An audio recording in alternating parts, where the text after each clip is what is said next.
Well, okay, let's get into the show stuff and then we can chat more later.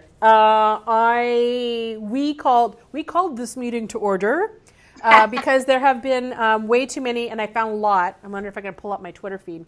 I bookmarked a bunch, but we want to talk about restaurants and how they're handling this. So, depending on where people are listening or watching from, the biggest scandal today or late last night had to do with the their tax incentive program thing, that their loan program that they were handing out for small businesses. I guess it got overrun and hijacked by all the massive chains. Yes, and there's no money left. And they emptied all the money that was already approved. So it's like $350 billion or $1 million, don't quote me on that. And all of a sudden it was gone within days. And everyone's going, what is going on?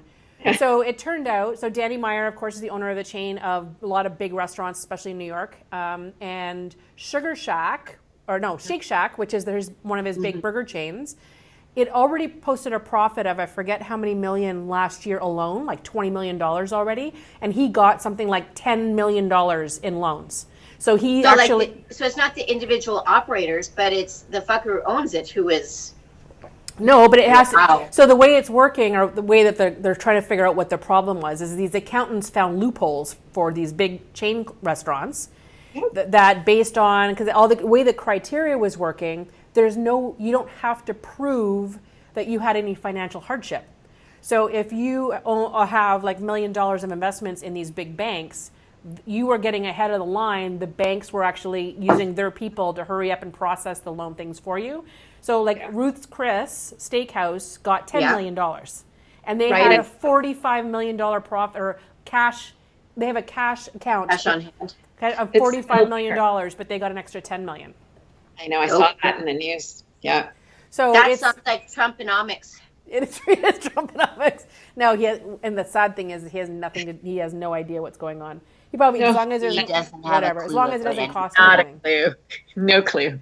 No clue. Not a clue. But anyways, it's just surprising how, right, there's so many of these restaurants, and then they went and created this almost like an advisory panel of small businesses, or for businesses for when they open up the economy, kind of whatever it was.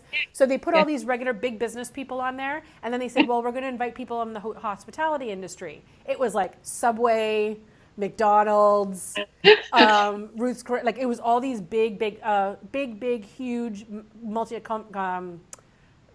corporates, right? And then who basically don't need the money, and so they're letting them make the decisions.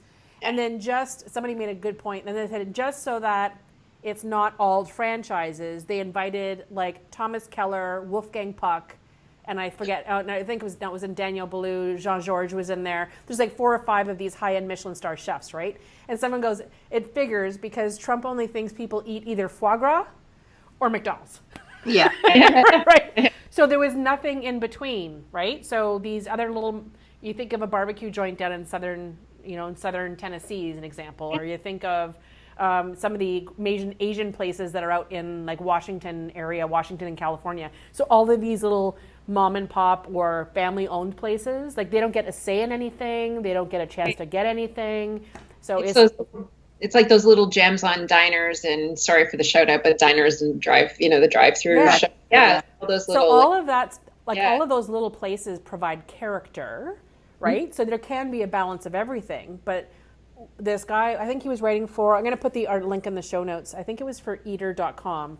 And his comment is that if this trend of the unbalance of the money, the control, the power, and the longer it goes that restaurants can't reopen, they said the ones who are going to make it are going to be either the ones who are already wealthy to start off with, like Michelin-starred chefs who are just making money off their name and have their own marketing teams and everything, or it's going to be the franchises, right? He goes, that's what's going to show up in all of these cities after that, are the only ones who are going to be left. Well, the only ones who are going to have any money left. Yeah. Correct. So we're using Sudbury as an example. So you think of all the places if we had that were not chains or not fine dining. Yes. Right. Like the mom and pop, like you have how many in this downtown core alone? Yes. All of the places we eat. Yes. All those places that are on Skip the Dishes, right? That all have the little cool stories behind it, and that's what's scary.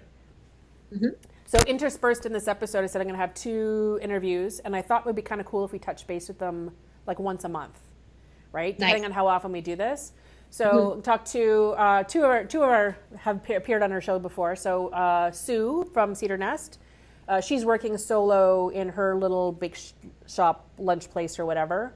So I was checking in with her to find out what she's doing now, what she started when she first shut down. And then we'll check back in with her again. I told her like later on and what she thinks is going to happen in the next month or so for hers. And then I thought on the other end of the spectrum, I'm going to go and talk to Bev Wills from Finn McCool's, because they're still a family-owned restaurant. Guinness, I know. Shout out to Guinness. I wish I was on their patio right now. Yeah. So that's why I thought I'd bring it to the show, thinking we're talking to her later. Yes, So there you go. So Bev, even though they're a family-owned franchisee, they're still under the franchise model. So it'll be just to hear from her every once in a while about what franchisees are experiencing on their end, right? Because that's the chains. And Absolutely. some chains are going to have better luck than others. And then there's the difference between corporate-owned franchises, right? Which are just basically the commercially owned ones that just hire people to work in them. And then there's the other ones these are families who invested in the franchise model to open up the restaurant, right? Mm-hmm. So they're still an independently owned thing, and they still have to pay the franchisor, right? Franchise fees, advertising fees, all that kind of stuff. So it'll be interesting to, anyways, I thought it was kind of cool that we sort of check in once in a while, because from my perspective, I'm only like 2 months old, really. So, I mean, I'm in a completely different situation. I have other streams of income outside of this. Mm-hmm. I wasn't even at a point yet where I was paying myself, right? Okay. So it's not like there was a huge shift in income for me from the bar. The staff were my issue, and everything in my decision making, everything revolved around the staff, right? Down to, okay, let's give them the opportunity. Let's try out the takeout first, even though we never offered takeout or delivery here. I was not going to go through any of those damn delivery apps. Or you just have to pay too much. Oh, it's crazy. I mean, when I heard about how much it is and how kind of restrictive it is, I thought that's not cool. And then I said no. And considering most of our menu items are fairly low in dollar price, right? So I'm really not making a ton of money on it anyways. I don't want to start charging double the amount because it's not being sold with alcohol, right?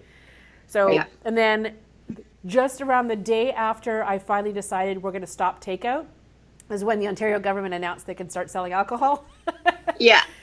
So I just finished posting on Facebook that we made a big decision, blah, blah, blah. And all of a sudden, ding, shows up on my Twitter feed. I'm like, really? So I messaged Alex. I messaged Steph and she's like, forget that. So I messaged Alex right away and I just said, so, I gave him the link and I said, so what do you think?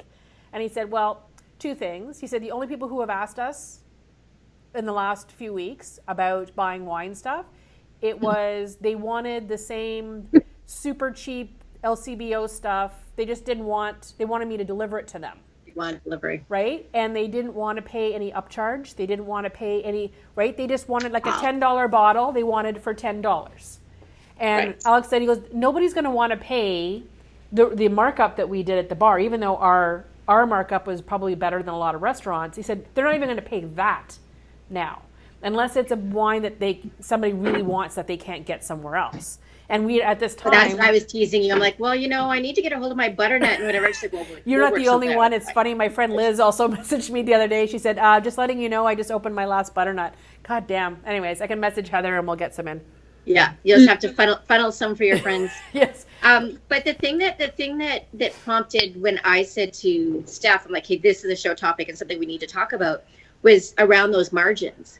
Because the biggest surprise for me when I moved into a management role in food service was how we were paying a premium for the food that we were buying, especially from our distributor. Yes. Like it's not like you go, like in other industries, people are buying their product at cost and then they're upcharging based on that cost and then selling it to you, but they're getting it for cheaper than you can buy it. In food service, how many times, Steph, have we run to like a grocery store and gone, why am I going to go and spend, I'm going to make up $5 on a tomato when I can get a tomato for 99 cents at the grocery store? Like small business owners have to make that decision because our margins are so low, and there's no such thing as buying food at cost. Okay. Like No. that's why you see so many small businesses are shopping at Costco, and they're getting all their milk there, and they're getting their eggs there, and they're getting their bread there, and you're seeing them walk out with those big carts full. It's like that was the biggest surprise for me as a like a runner of a hospitality business, was the fact that my cost of goods was staggering. And it was surprising. So even when I order from my distributors, I know that my price points are sometimes different going from a distributor. But sometimes it is things that I know I go through so much, it's not worth, and this is where the distributors make their money, because they know it's not worth it for me to constantly get in my car or get my staff to stop in and keep picking up something that we're going through on an ongoing basis to bring here, right? My biggest surprise was what we were paying for milk through our distributor. We were paying, because I personally use lactose-free milk at home, so I'm paying $9 for 4 liters of milk all the time. But when I noticed that our business was paying, and we were just opening a cafe at the time, and we were paying $9 a bag of milk, I said, no, like we can't do this. And I said, we were looking at potentially having whoever was opening that cafe every morning stopping at Costco on their way in to grab their milk for the day, because for the sheer, like we're talking double, right? Double. Yeah. So then I found a local milk delivery service, and they were like cheaper than Costco. So sometimes, you know, these businesses, they have opportunities to get more creative, but you don't always have that option, because there's other products that you only have your distributor, or you only have the grocery store, or buying online for them. And I think that was the biggest surprise. And I think that's something that's really important for people to understand when they're complaining that their meal costs $30, recognizing that it probably cost the restaurant or the chef like $25 just to make that meal that they're charging $30 for. Well, when you integrate as well, if you integrate the cost of food, the labor cost, not only of the chef, the sous chef, opening the lights in the restaurant, the waitress or the waiter, depending, and the wait staff, you add that all in. It makes sense that it's 30. It should be even more sometimes, depending on where. And that pretty packaging, when now that we're all on takeout and skip the dishes and food delivery and takeout and stuff, like a lot of people don't want to use those cheap, just fold over styrofoam, say as an example, as a more cost effective option. But they're using the nicer clip-on plastic containers and that kind of stuff. Those things are not cheap. You're talking 50 cents to $1 per order. I know.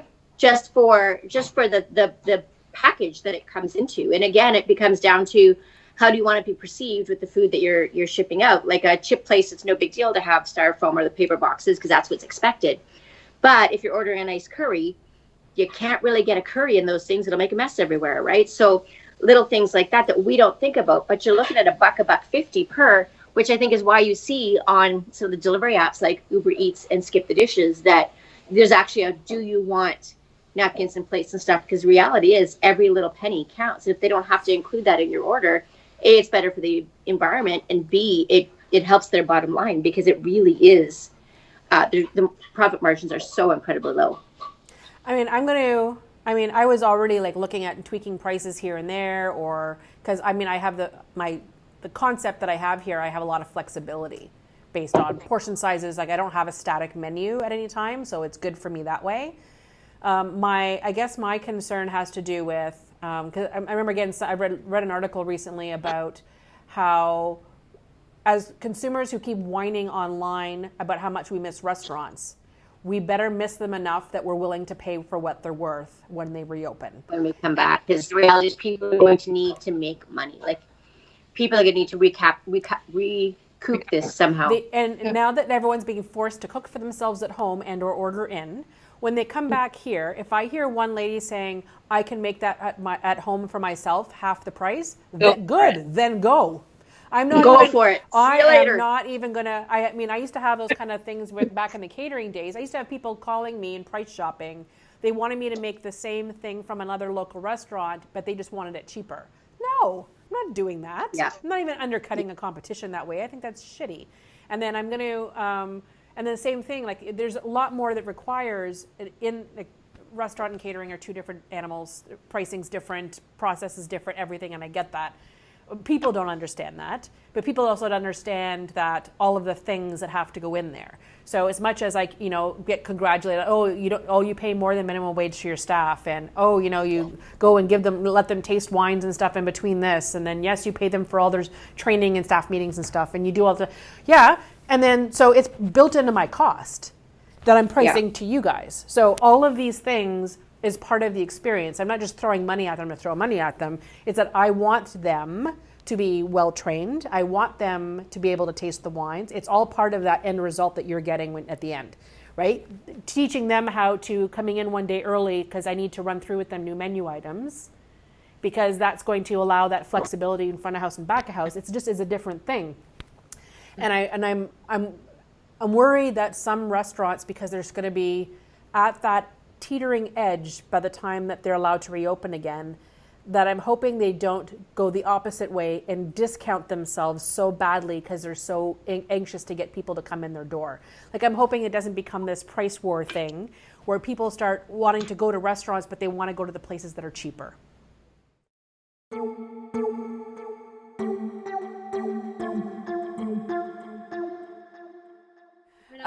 So let everybody know how, from the day that you closed and your process to where you made decisions on what you were going to do during this time. And then from the journey, from the time that you got the announcements or whatever that you had to close until now.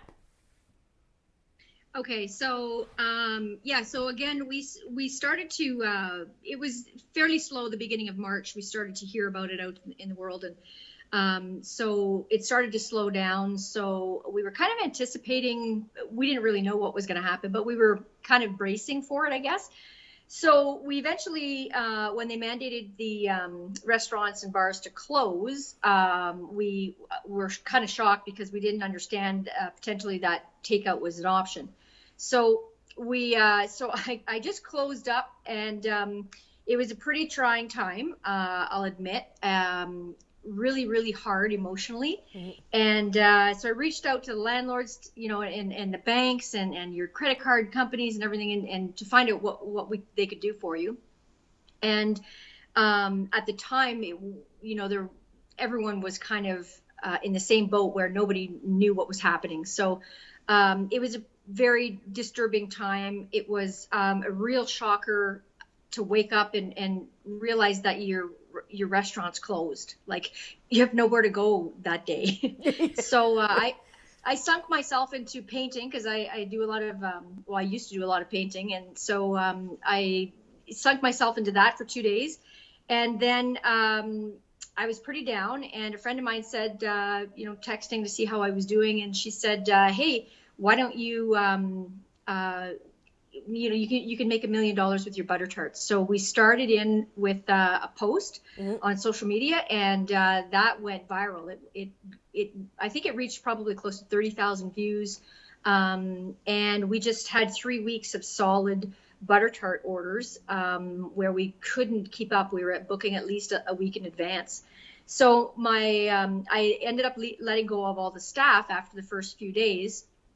When the benefit came out for them, because they could benefit greater in a month than what exactly. I could potentially offer them.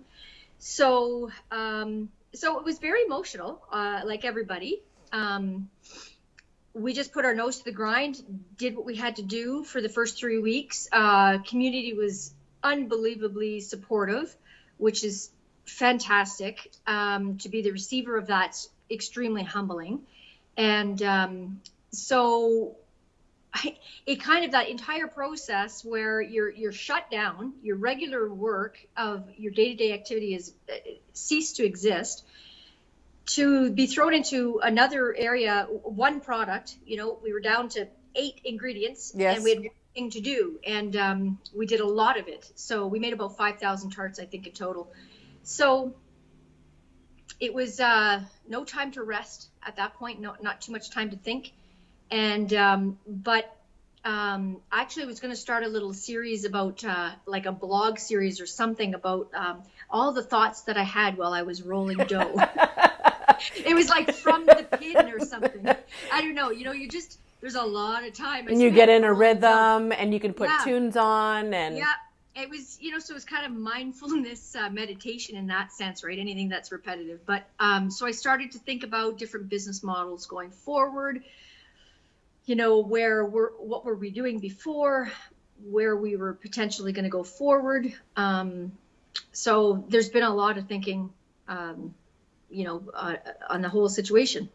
Well, it's good that I think because independent restaurants, I probably have more flexibility to be creative in their business models and what services or products they provide, how they distribute that to their clients and guests. Yeah. So I know for the time being, because you said you're having another baking day today, so obviously you're still on butter tarts. Are you planning to switch it up and maybe add an additional product or something? Or are you finding you're still getting so much business just for that you're having a hard time taking that next dipping your toe in the water for that one extra thing, right? Well, so it's kind of because I'm alone again to do all of the work. My mom has been with me the whole time, but she's also 76, so I don't want to drag her out of the house, and she really wants to get to her gardens. So, anyways, but so she's been helping, and my daughter Dre will come in, who works for me, but she's just coming in to volunteer at the odd time. But so. We are still doing butter tarts. Absolutely. We've launched our new website. It's a little slow, but anyways, it's there. Launched our new website for online ordering. So you can see the butter tarts. There's some cookie options, brownies, scones. We're doing scones. Oh, nice. And then we just recently added our high tea to go. So we have different packages, a little princess package for the kids. Tea for one, tea for two. We've got a Royal Gala package that includes rental of dishes and tea trays and hats and whatever you need. So we've so the flow's been a little slower, which is okay because I am doing it by myself now, so I can only do so much. But in the meantime, I'm in between orders. I'm redoing the shop again. So. I'm painting the wall, and I had just redone some of the decor before we had to close, so nobody actually got to see it, but I'm over it, and I'm going to just rejig. And hopefully you took pictures before you actually tore it all up again. Yeah, I know, I did. But I kind of, I want to go back to, back to basics a little bit here. So again, as time goes on, like you said, independent operators can be very creative, and so, we were always changing. I think we're probably known for the most change in any business downtown anyways, because I'm constantly coming up with new events or new ideas or new decor, whatever. So I can lose myself, and I'm my own worst enemy because I will just throw whatever out there, and because it's a great idea, and then of course you have to do the work after. But so I'm going back to basics. I'm going back to where we started. I really need to focus on having our decor, not that it's good now, but I want it to be better. So and you have the time now. And I have the time now, so we're going to do a nice deep cleaning and reorganize. I'm buying some new counters, and I just bought a bunch of new decor. I'm waiting for that to come in to do Mother's Day gift baskets, things like that. Just something fresh that you can get for your mom, maybe with some tea. Mm-hmm. So yeah, just keeping it inventive and constantly coming up with new ideas. Okay, and what's the best tip or advice you have for people who want to support local? Well, obviously share social media. Yep. Even if for people who say I can't afford to go in and necessarily order butter tarts right now, by them sharing your post with their friends, maybe that's still helping spread the word, right?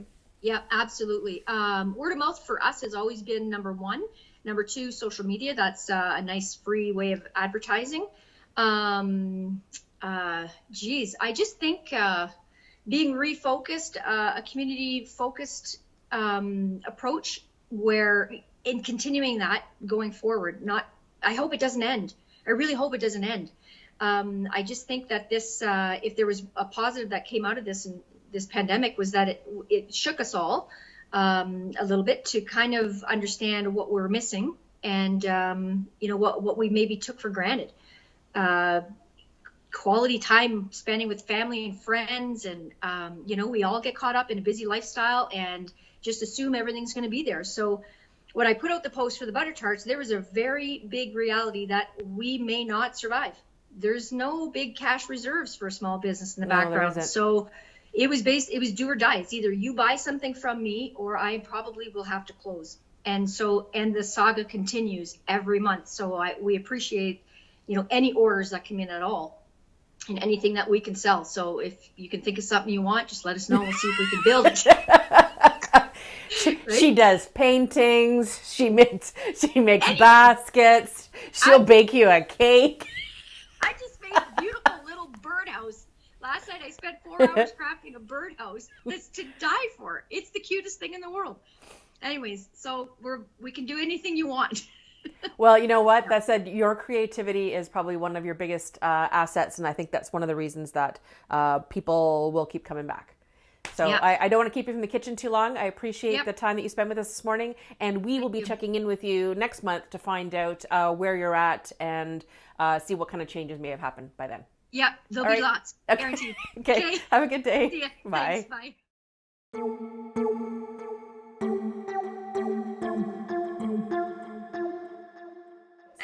Here's our pig. Oh, yes. There's our pig. Oh, yeah. We wanted to have a contest this week. We were Yes. talking about it. We're going to name him. Because if there's nothing that symbolizes flying for flavor better, is a flying pig. And I think it's on my computer It's someplace. amazing. Isn't it lovely? There's a tapas bar in Spain, and I remember taking a photo of it because they had this really nice kind of like this plastered ceiling type thing in there, and and only if you were looking for it, someone did it in red. There's a flying pig. Awesome. On the ceiling, right? So I thought it'd be kind of cool every time I see one someplace now we can kind of, but yes, we need a name. Okay. So maybe we can come up with a prize pack of a bunch of stuff and we'll ship it to whoever the winner is and comes up with the cool best name for him. What do you think? Or her, him or her, right? I'm going to call him Bacon until we have a name. Here's how to win our Flying for Flavor Spring Fun Pack, including a bar quiz game, travel-themed kitchen towels, booty coasters, drink recipe playing cards, and a really cute Flying for Flavor Crusher sun hat. Simply go on Facebook, Instagram, or Twitter. Tell us what we should name our new little mascot. Tag a friend who you want to hang out with this spring, and make sure to use the hashtag FlyingPigContest. Contest is closing Friday, May the 8th at noon.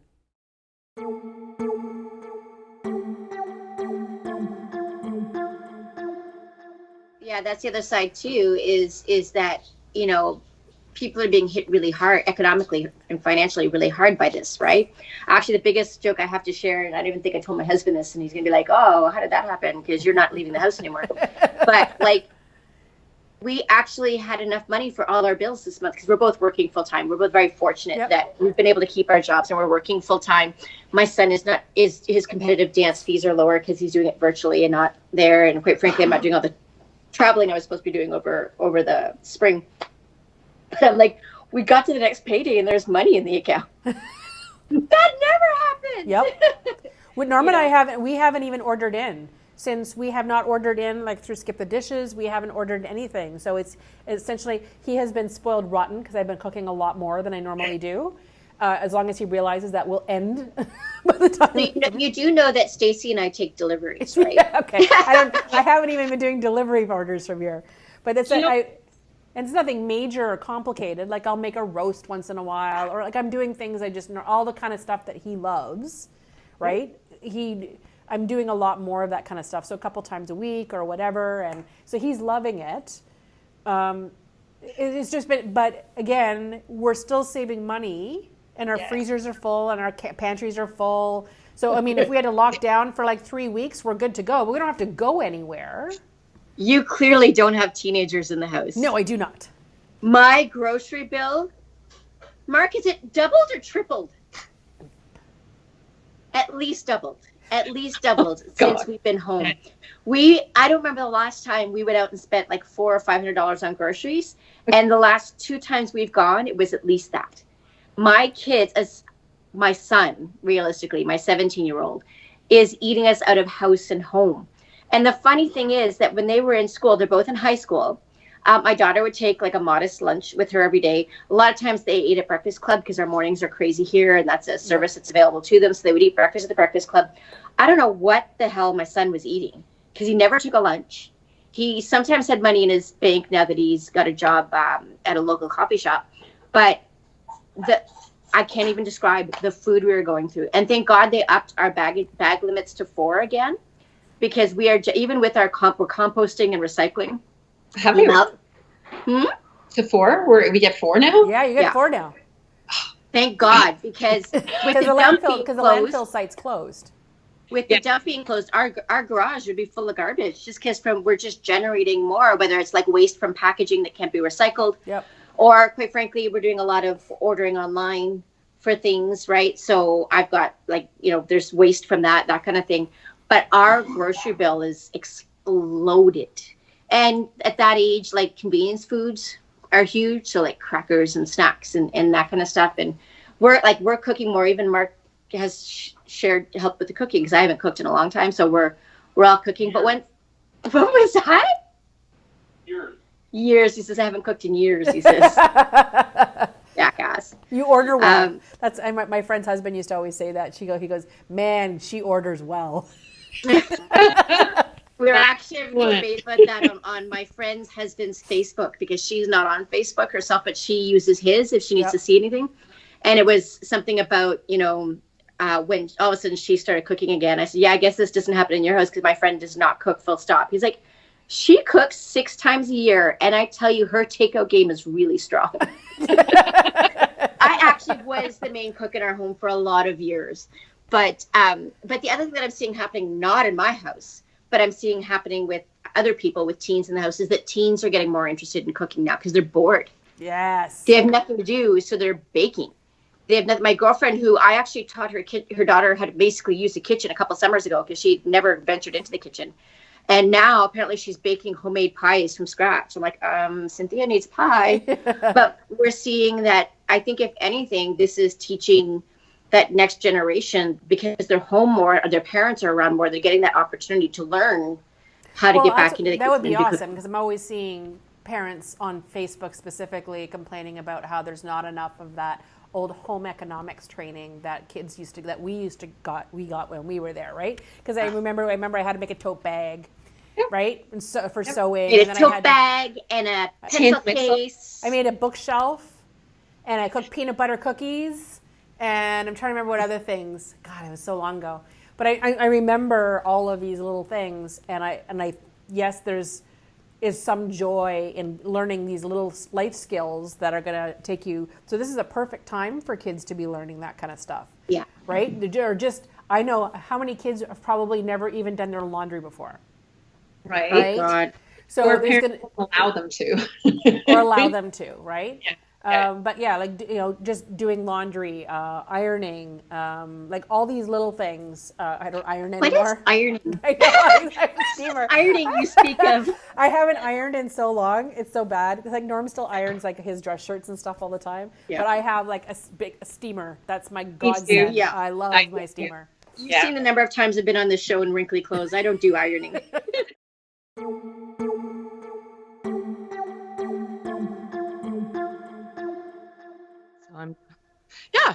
So you have a day off today.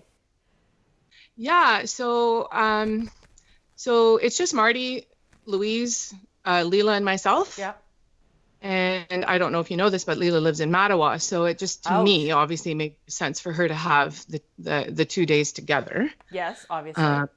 And then because like her home is in Mattawa, when she's in Sudbury, I mean, she's prepared to work. So she works longer hours, which is okay with me, if you know what I mean, because there's no point in really her going home and sitting in an empty house while everybody else is at work. So it just kind of worked out. So I'm going to work Mondays. We're going to take Sundays off. I'm going to work Mondays. I'll take Tuesdays off. And then.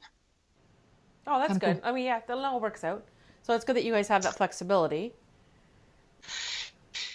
Yeah. Well, and like we're family. So it's what you do. Mm-hmm. Right. I was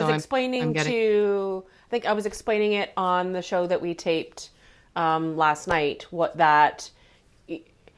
a lot of people always don't realize that sometimes that franchises, just because it's a franchise doesn't necessarily mean that it's not locally owned. So I was explaining how that that there's a combination thing where you're a family-run business. You just happen to purchase a franchise, so you have like this best of both worlds.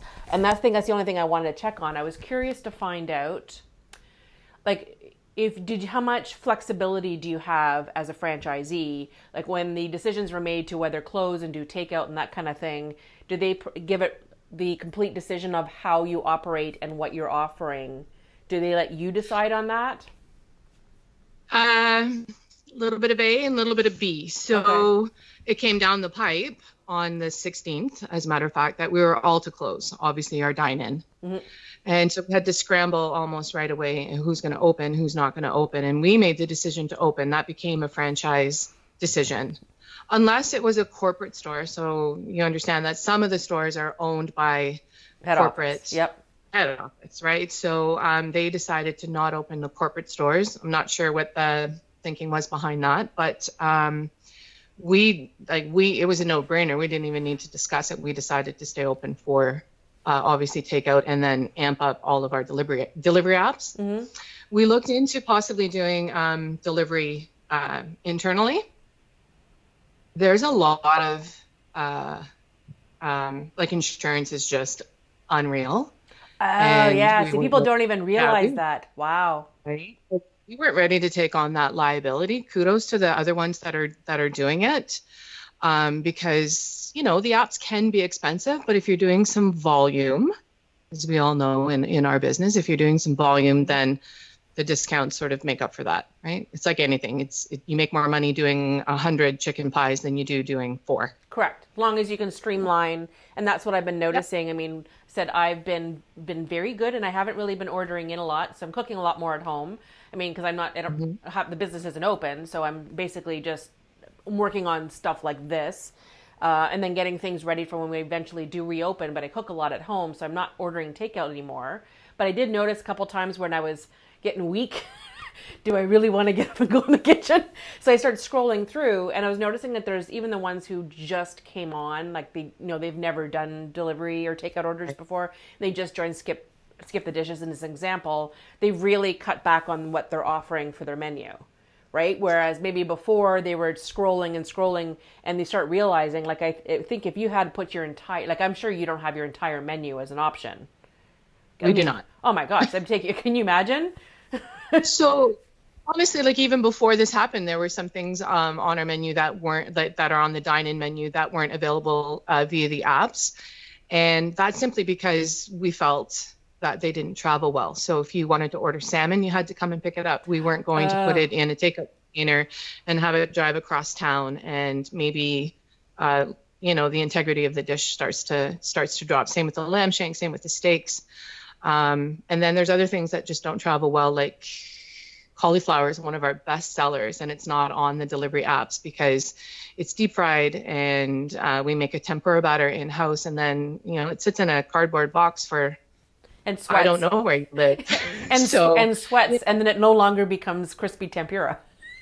Yeah, so exactly, right? So we've had some people call and ask for it. Currently, we're not even offering it for pickup, but if we get enough, volume, or we get enough demand for it, then maybe we can feature it just, one day and just say, hey, come on. And that's what we're doing with chicken pies this Thursday. Not that I'm trying to plug that, but no, by all means, plug away. So we felt that, the pastry, as you know from that demo, we make everything in-house. Yep. So we felt that chicken pie just wouldn't travel. And if you're only selling 1 or 2 pies a day, it's difficult to make 1 or 2 pies daily. Mm-hmm. So that's why we decided to offer it this Thursday as a pre-order. So if we have 20 people say, yeah, I'll take a chicken pie, we're offering it hot so that you can eat it right away, or we're offering it cold and we'll give you some reheating instructions so that if you want to have it on Friday or Saturday, it's there. So that's why a great deal of our menu has been reduced. If you call the pub for pickup and say, oh, you know what, I really, really want this, we might be able to do it, but and it all depends on what you have in stock. And I don't think that's what other people don't realize. especially at this time. It's not like when you have your full menu that you're carrying all of those ingredients on hand all the time. You're basically narrowing it down to what you have available. This is what we can make, so this is what we're offering. When we finish that and we have to reorder, we may change things up, but you can't just sit around and wait and twiddle your thumbs. That's right. You cannot. So what we have is working for us, and our dinners are busy. Like, we had a good little dinner rush. Last night was Monday. Yep. Lots of burgers. And then we're featuring our fish and chips for pickup, because we know the volume of the fish and chips that we do, we're still doing okay. Yep. At it's $10 for pickup. It's one of our signature items. We decided to give people a break on that. And we are selling a ton of fish. And that's awesome. And our burgers are doing well as well. So 2 of us in the kitchen, we're able to maintain a fair amount of distance, even though we're brother and sister. And it's working for us. Well, and the interesting thing with that is, they're just going to and from the pub, and I'm just going to and from home. So right. Yeah. We know that after 5 weeks, that we're okay. So no. And that's what people have to realize, that everybody... And that's what I was getting at, why I want to do this check-in once in a while, is that even when we reopen, so I didn't talk about this with anybody or with Sue either, but I was just reading on there was a feed that people were sharing photos and promotional items for, I guess it's like South Korea and places overseas who have already started reopening, like restaurants. And when you start seeing it, it's, okay, so when we do reopen, okay, so what are the rules going to be? Like, all of a sudden your dining room capacity is going to get down to 50%. Okay, well, mine was at 29 to start off with, so you know where that's going. And then, staff are staff going to be wearing masks? I don't agree with the gloves on an ongoing basis, because gloves do nothing, so what's the point? But if we're wearing masks, I can just imagine when you have music on and stuff like that, you're, pardon? I said what? Yeah. So between the masks and then people having to wear masks when they're coming in, and then you're lifting it when you're eating. So there's all these logistic things. And then, yes, you can put hand sanitizer in the doorway. And then there's some restaurants that are doing temperature checks. Like, I mean, it's going to have it coming in very quickly, where everybody's going to have to, everyone's going to have to follow the same rules as the way I think it's going to work. From what I saw, that some of the states down there who are already starting to phase in their reopening, which is stupid on their end, but they're already phasing it in. Like, some of them are operating restaurants for dine-in can open next Monday. And these are states that are not necessarily clear to do, but then they're letting bars and everything else not open yet. They have to stay closed. So dine-in restaurants are okay. So how is that different than the bar? Because you're still in same contact with people, right? So I don't know how, as a franchisee, are you getting any kind of those, I'm assuming there's some Q&A and kind of training sessions or information flowing back and forth, and giving you guys a hint at where you think the feature is going to be for your establishment when it opens. Like, what do you think those new rules are going to be, or how are they introducing them to you? Well, I have not heard anything about masks. You and I are culinary backgrounds, and we know that gloves are like a one-time use thing. Like, the moment you touch something else, you've negated the glove. That's exactly. So, we do. But anyway, the only thing that's really been talked about is for our restaurants and pubs is the physical distancing. So we may go to a 60% capacity, a 50% capacity, where maybe we have to remove some tables. Mm-hmm. Maybe we have to, where we have 4 tables in a row, we go down to 3 smaller tables in a row. Where we have 4 tables in the middle of our pub, we may have to go to maybe just 2. Yeah. We would just like to, we're social beings. I know. In the pub. We're really missing putting that food on a plate, making it look pretty, mm-hmm. and bringing it out to the guests and talking to people. So, I find myself chatting with the people when they come in, and we're busy, and I'm like, oh, okay, I gotta go, because I miss that interaction. So I would love to be open and be at even half capacity. I would love to be able to do a trivia night, but we can't be packed anymore. Or maybe when this comes, when all this is over. And that's a term I never thought I would use almost every day, when this is over. Yeah. You know, going back to dine in, and how does that look for families? I'm not really sure. How does that look for, you know, I don't have a large family, but I know lots of people who do. And how do you come up with a group of 10? Well, that's the whole thing. Like, I mean, I don't know how that's going to work. I mean, some people were talking about the new restrictions, like they may have rules that, okay, we can't have any gathering or groups for more than so many people. I think that down the States, or someone was talking about groups more than 5. So I've tried that before. I even tried limiting my table sizes for reservations, saying that, you know, up to, and I would constantly get calls, well, there's going to be 8 of us. Well, I'm sorry, I don't have room. Or I'd get another call, or they would make a reservation for the maximum of 4 or 5 people, and they would still show up with 8. So I mean, I was lucky that I was getting these groups that were coming in, because, you know, as a wine bar type thing, we were getting a lot of the girls' night out, and it was right, or the bar crawls, or special occasions at someone's birthday. And that's what I kept thinking, is that I don't know if I want to jump into reopening and then spend my entire time fighting with people. Like, no, you can't come in with a group of 20. Like, no, you can't, right? And I don't know. We're not in the business of saying no. Like, we're not. And we want 20 people to come in at a time. We want that. And I just, you know, we have to hope that the guests understand that it's for our safety, but it's for their safety as well. Absolutely. I mean, it's not even... we're taking care of the. I mean, we have public health Sudbury districts, or whatever they call themselves now.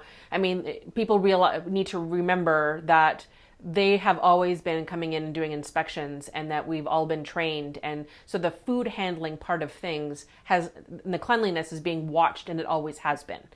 It's going to be just the general things that they can't control and they can't see. So until there's like vaccines or anything, until there is a way to actually, yes, completely say this is over, and that there's a vaccine, or we've taken something or whatever, which is not probably for, could be a year from now, this first cushion of time is going to look so much different. And I'm hoping that people have the patience to realize that there's going to be this transition period, that yes, the doors may open again, but it may not look and feel like it did yet. Yeah, the landscape will definitely have changed. Mm-hmm. We don't know 100% what that's going to look like. But we're eager to get open, but only when it's safe to do so. Yeah, so that's the whole thing, is that when they say to open it again, or the Ontario government says, okay, dine-in restaurants can be open again, is this something that your franchise is going to tell you now you must be open?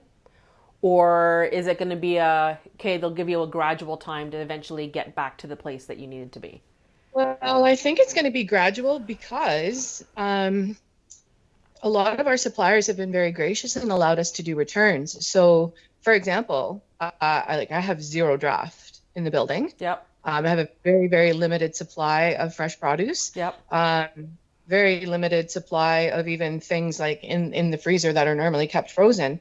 We need time. We need time to restock. We need time to so everybody's going to jump on that.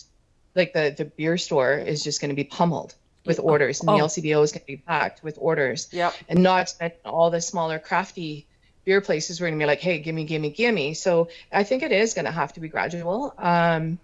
We're also looking at possibly just opening up with a smaller menu to accommodate that. So some of I can't speak for all the franchises, like the other ones that I'm not a part of, but you know, maybe your favorite is X, but it's not on the menu right now, because we need to be able to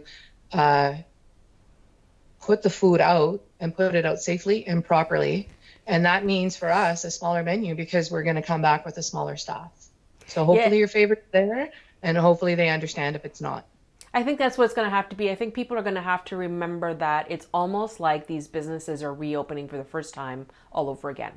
Right? They're going to be testing out stuff. They may not have the same staff that they did before. It might be a skeletal staff. It might be some of the staff members that were there may have had to go on to other employment. Like, it could be just a change of everything. And as much as us on the hospitality and the service side are going to be having to have patience and be flexible, because I'm sure people are going to be, trying to get back on that bandwagon and be demanding about they want this and they want this and they want that because they're excited and they get that. But I'm hoping that everyone just has patience. The other thing is because you're a franchise, I'm assuming your pricing models and everything else are set by them and not you? They are. Yep. So the only thing that we can really do, you mean as far as like moving forward or right now? Yeah, no, I'm moving forward because we were having a discussion yesterday about, I'm concerned about, we were talking about the value of what goes on that plate in front of people. And that I think a lot of people who keep saying that they miss restaurants are probably maybe realizing that they took it for granted a little bit about, right, all the things that went into that service going into a restaurant. So I'm hoping that at the very least that people had the pricing and everything basically the way it was before they had to close down, and they don't get panicked about people not coming in to be able to pay the bills to catch up on any debt that they had by constantly reducing their prices and start this damn price war, or that people tend to go in and say, well, it used to cost this much before, how come you're not doing it that price now? Or when you were doing delivery specials, hey, Bev, your fish and chips was $10. How come it's back up to like $14.99 now? Right? Like I'm hoping people realize that there's a lot more than them putting that fish and chips in the container for them to pick up, than them you doing the plating and then hiring the staff to come in to serve it, to clear it and everything else, right? Yeah, I like to have faith in the guests. I like to think that the majority of the ones coming in will understand that it's not being served to you. It's now got some background music. It's now got, you. Okay, frilly garnish. Exactly, you, right? You've got the publican back in the house, and you've got the managers, and you've got the line cooks. So I think they're going to understand that. Pardon me. But as far as pricing goes on our menu, that is head office dictated. Yeah. There's not a whole lot we can do about that. But for the most part, we stand behind their pricing model. And I always found your pricing was reasonable, but I guess I was just concerned that, to see how the fluctuations were going to happen after they open, because everybody's going to be clamoring for that business, right? Once things get open again. So I'm hoping that people just don't discount their worth. I hope they don't either, because if there's something I learned in this whole thing, it's that there's enough room for everybody. Yes. I am so excited to see just down the road from us, a restaurant that just seems to be on fire with their takeout. And I don't even know if they're doing delivery anymore. They may just be doing takeout. And it makes me wonder, is that the forte? Is that what maybe you should be doing all along? You have thousands of dollars of booze on your back bar, and maybe now you're discovering you didn't really need to do all that. You know what I mean? Yeah. But that's the whole thing is I think everyone, that's a good common theme. Sue's revisiting when she first opened Cedar's Nest and what she wanted and how she wanted it to be. And now she has the time and she's like looking around at every little nook and cranny and really reevaluating things, and I'm kind of doing this. I mean, now that I have the time, I started to sit down and I started thinking about, okay, this is what I wanted to do when I opened, and I was very stubborn about it. And now I'm going to go through and I dip my toe in this water and see how this goes and see how this goes. But it'll be interesting to see how many places reopen to exactly the way they were before, right? Yeah. I don't really know what that's going to look like for us as the date gets closer. I'll let you know.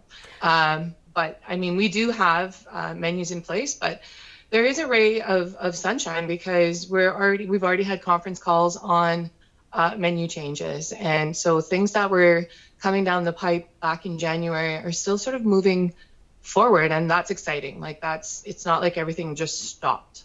So no, we have. That's good. That means that they also see that there's a short time frame, that it's not going to be a long thing and you're actually planning for something coming soon. So the coming soon part is exciting. Yeah.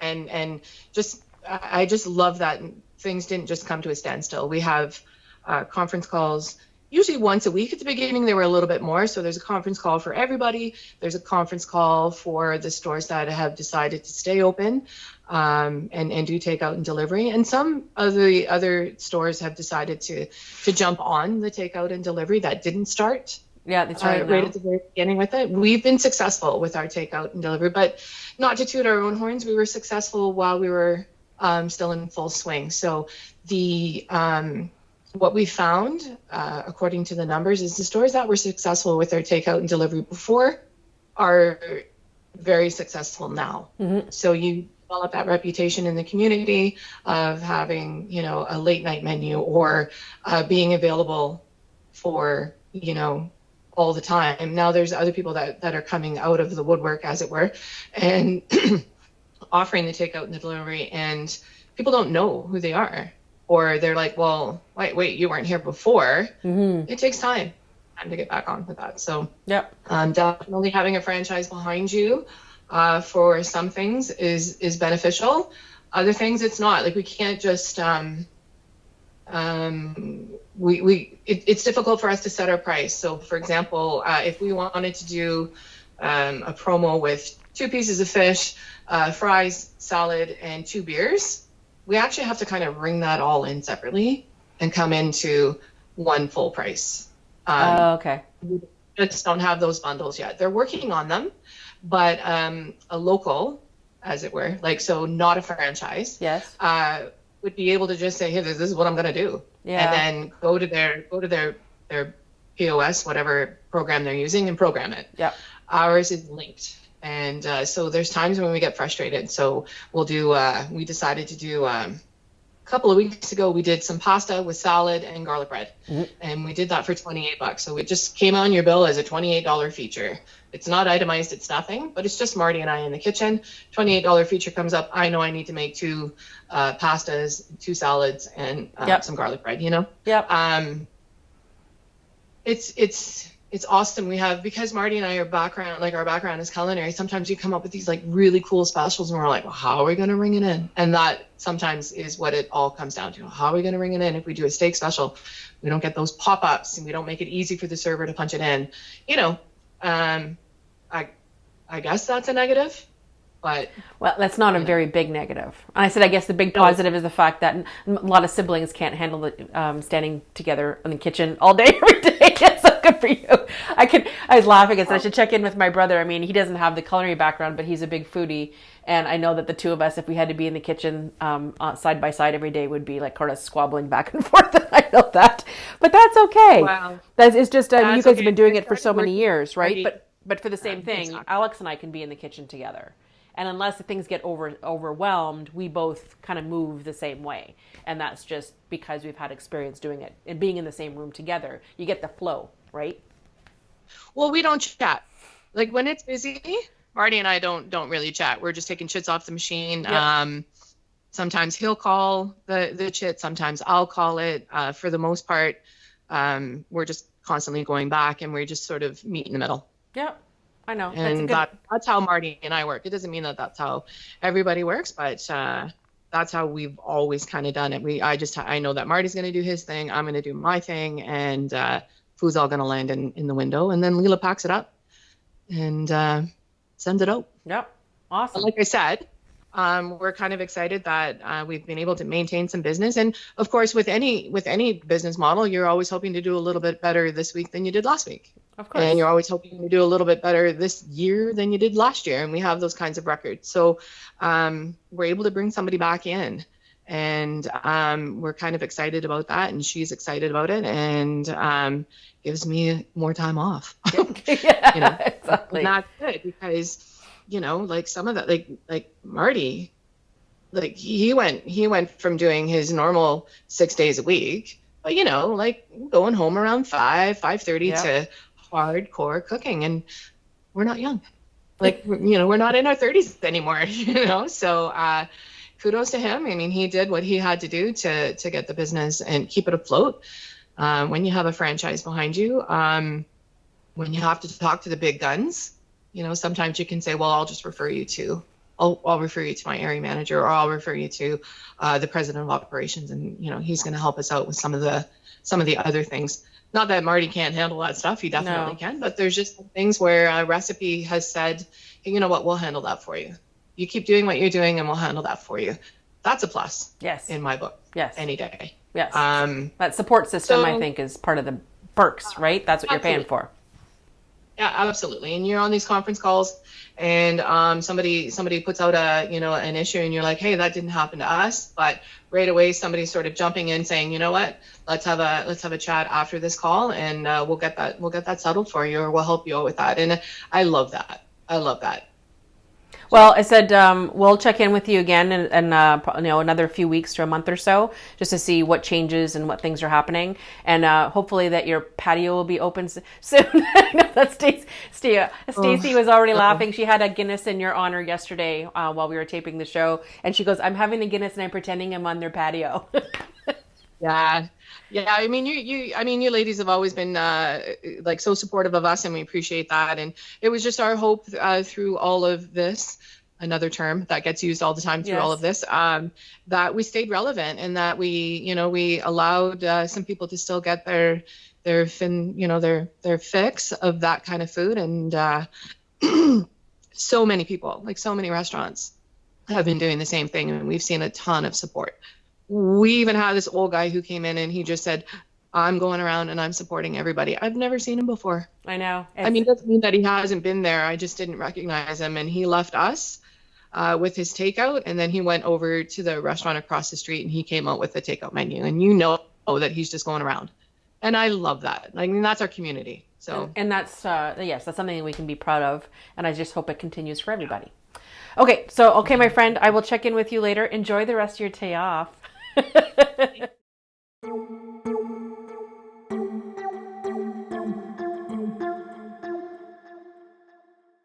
As I was trying to think, I was debating whether this is a good way to sort of finish off the whole restaurant conversation, to finish off the show. But I was actually going to think about, like, I was trying to come up with other things that I could be doing here to either provide additional revenue, possibly hours for any of the staff that wanted to come back for a bit or do whatever, or what's that first step going to be. Mm-hmm. And the cost benefit analysis, it is not worth it for me to do anything.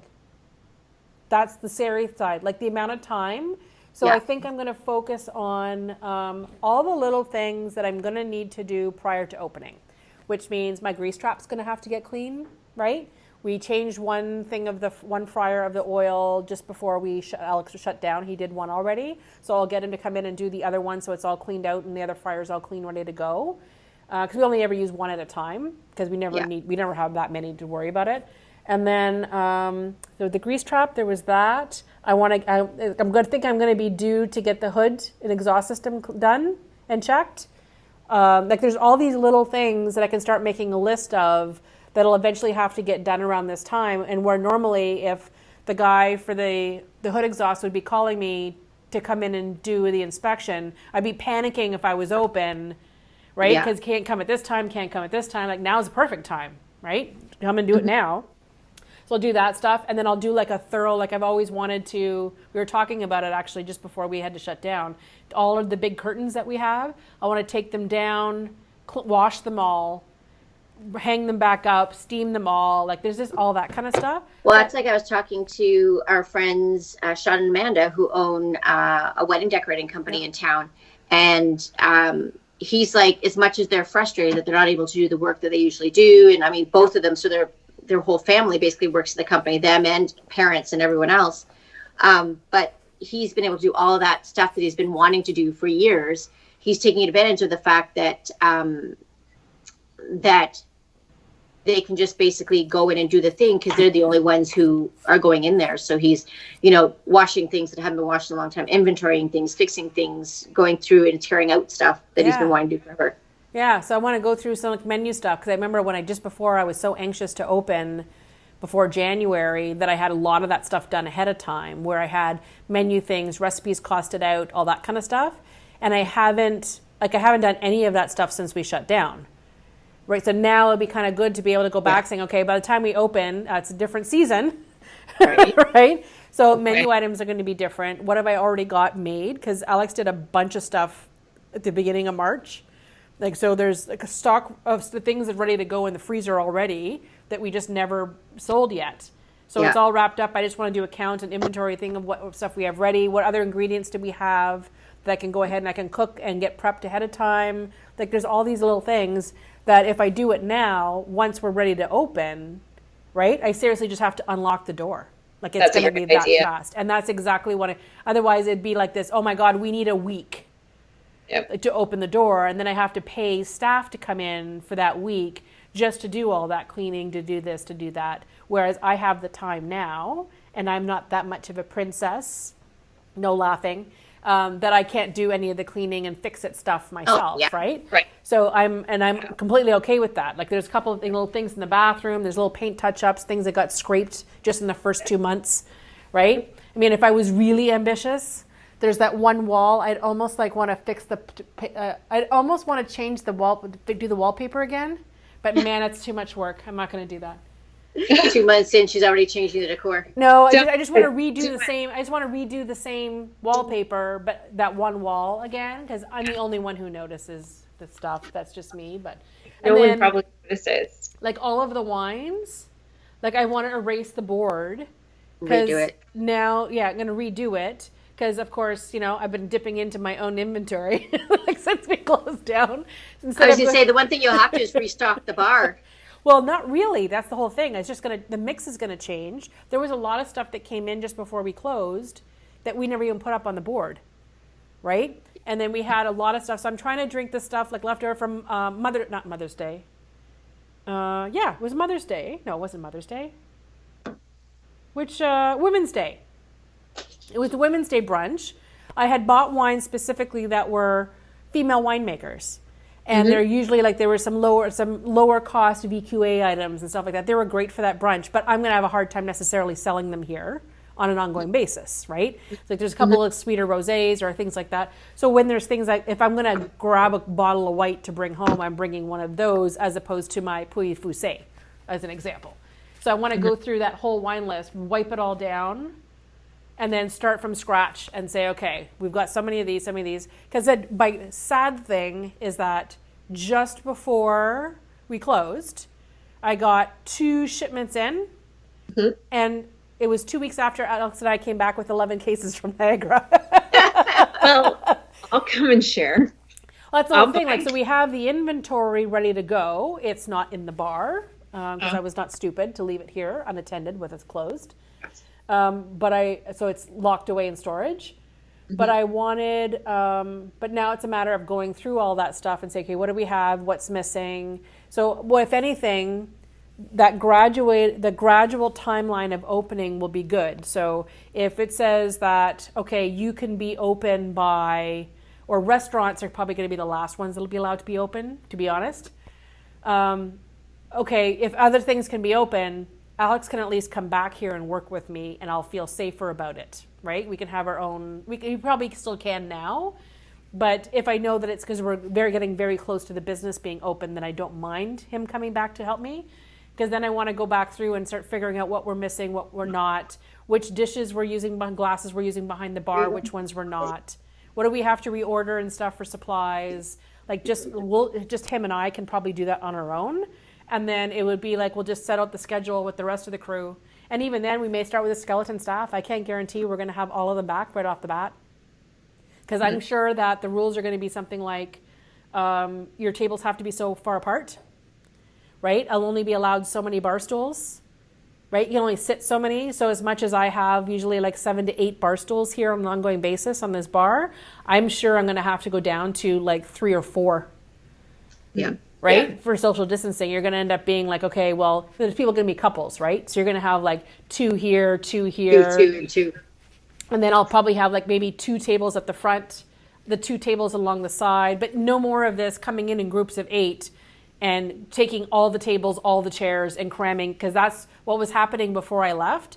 Yeah. Or before we closed down. This place was becoming the group party night. So we'd have it was always groups of 8, groups of 10, people trying to squeeze in, well, can we not split 15 in, can we have a reservation for 15? No. Like it's just not that kind of place. Yeah. So, but if it comes down to maximum like 20 people in here at any particular time, it's pretty much going to be me, Alex, and maybe one other that'll be able to do it on our own. Like if it goes down to 15, 20 people at a time. Yeah. Because there's no point in us doing it right? And that point we're going to have to decide, okay, do we do that plus we still do the virtual classes? Do we still do the classes at all in here until we can get back after the vaccine? Do we do a combination of some in here and some online? Do we do, so there's got a lot of little things that I'm going to have to think about, but for me to start doing takeout again, there's not enough flatbreads for me to make it worthwhile. Nope.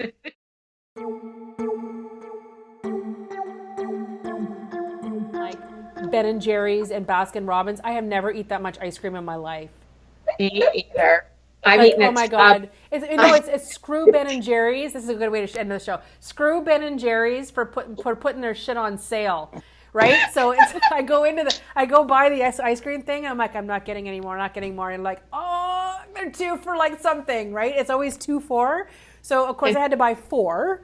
So I convinced myself to get 2, like the little containers, right? So I can get myself 2 of the 150. Yeah, I love Cherry Garcia. But 2 of the 100 and Mootastic, I think they call it. It's 150 calories or less per serving.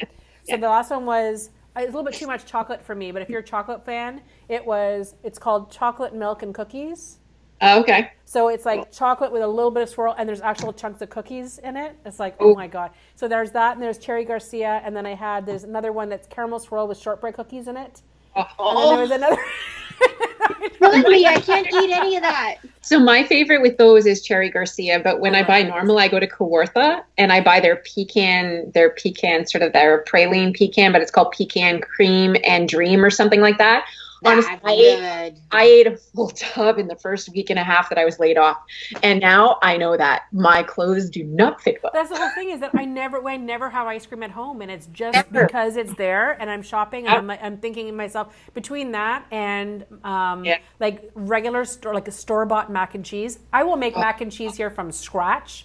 I love it. But now it's been like, oh, but Steph, it's okay because you're having the organic grass-fed cheese powder as opposed to. It'll be okay. It'll be. Are you? So I'm telling myself that it's okay that I'm not buying. I'm walking by the KD because I go to the health food section. And I get the Annie's white cheddar and shells. Buy the KD. I forgot. I buy a case of KD now. I'm halfway through it. That's what I'm saying. Like I tell myself it's okay you're not having craft dinner because at least you're having the organic stuff. And I even made a point of buying Annie's has it's organic grass-fed milk cheese products, right? You can get more than just organic. Like I can be like really. So I feel good about eating the whole box in one sitting.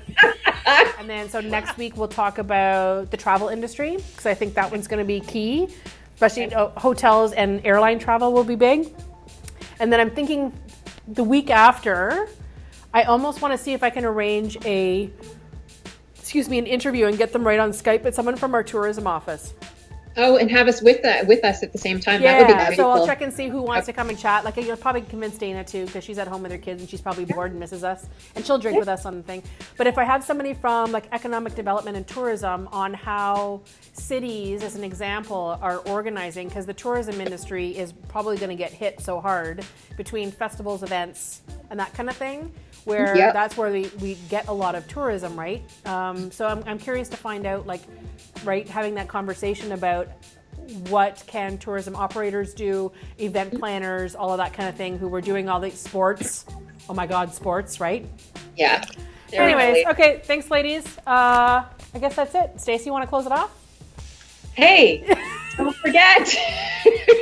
You scared me. I wasn't ready. I usually wait. Hey. Don't forget to like, subscribe, and share on all of our little apps and podcasts and YouTube channels. And I don't know what you want to call them, social media gatherings. I swear, maybe by the 5th year, I'll be fine. And that closing was sponsored by Guinness. As you can tell.